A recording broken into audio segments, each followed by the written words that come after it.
Hey guys, and welcome to Petrol Ped, and welcome to this week's Midweek 180. It seems ages ago since I shot a normal Midweek 180 in my house. I've been traveling a lot, so much, but if you've not seen one of these before, this is my midweek update where I bring you my news, views and information about upcoming reviews, all filmed in one take.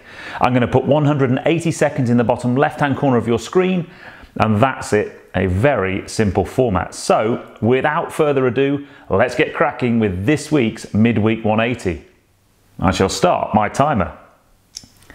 Okay, first comment last week was Vinnie Vincent again. I'm actually starting to lose count how many times he's had that on the trot. Come on people, someone's got to be able to beat him. Let the battle royale commence. Whoever puts the first comment this week, I will give you a shout out next week. Now, where are you and what you're doing? That was one Blue Meanie who was actually in Sainsbury's car park. Not such a glamorous location as we've had recently, but it's still a location. So wherever you are right now and whatever you're doing, let me know and I will give you a shout out next week. Now, last week's question was quite simple. Who was going to come and see me at Donington Park? And I have to give a huge shout out to Ginger Baker and the Zanzibar Barbarian, who both pitched up to give me support. I had plenty of other people come up as well, but I really wanted to shout you two guys out because you always comment on videos. So thank you very much for your support.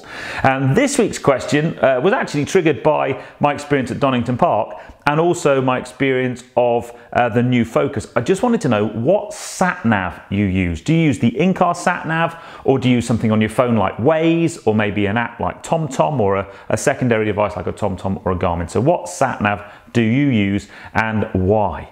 F1 this weekend. I didn't actually see the race because I was racing myself, but it seemed like an absolute cracker. Clearly Hamilton won a really decisive race, I think, in the year. Certainly that first lap maneuver he pulled on Vettel seemed very impressive. So it's looking good, but I think there's still quite a long way to go in this season. Interesting team tactics from Mercedes with Bottas kind of holding Raikkonen back. I'd love to know what you think about that.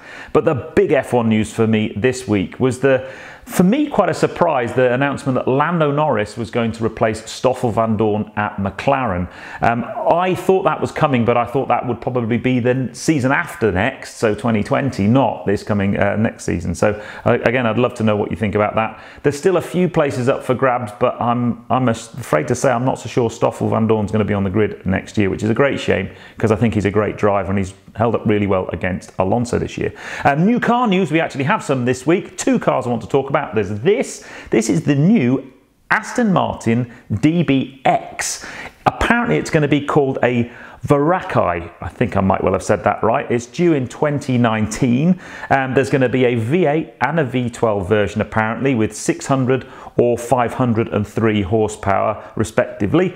Sorry, 600 for the V12, 500 for the V8.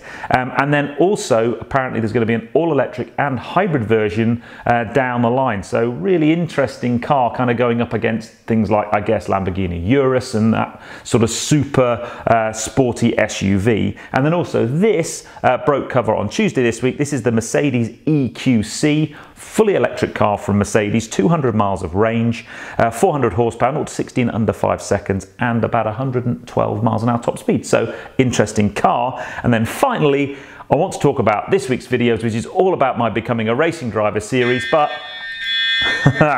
just ran out of time. Now, hopefully you have been watching Becoming a Racing Driver. This week I'm putting out a video every week. Now, I raced my first ever race at Donington Park at the weekend.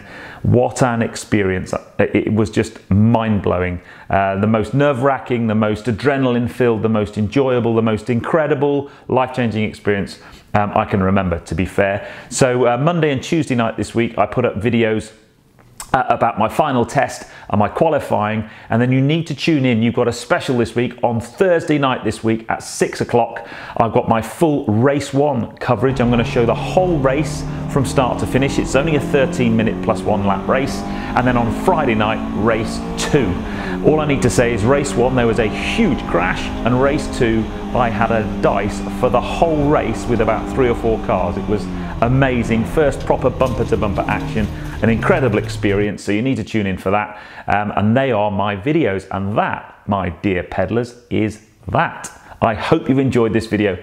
If you have done so, give me a thumbs up. Comments below are always welcome. And if you haven't done so already, please subscribe to Petrol Ped for plenty more content to come. Make sure you tune into the whole of the Becoming a Racing Driver series. But this week, you've got a film on Thursday night and a film on Friday night, both at 6 o'clock. Race 1 and Race 2 from Donington Park. I'll see you on those films, guys, but you take care. Drive safe.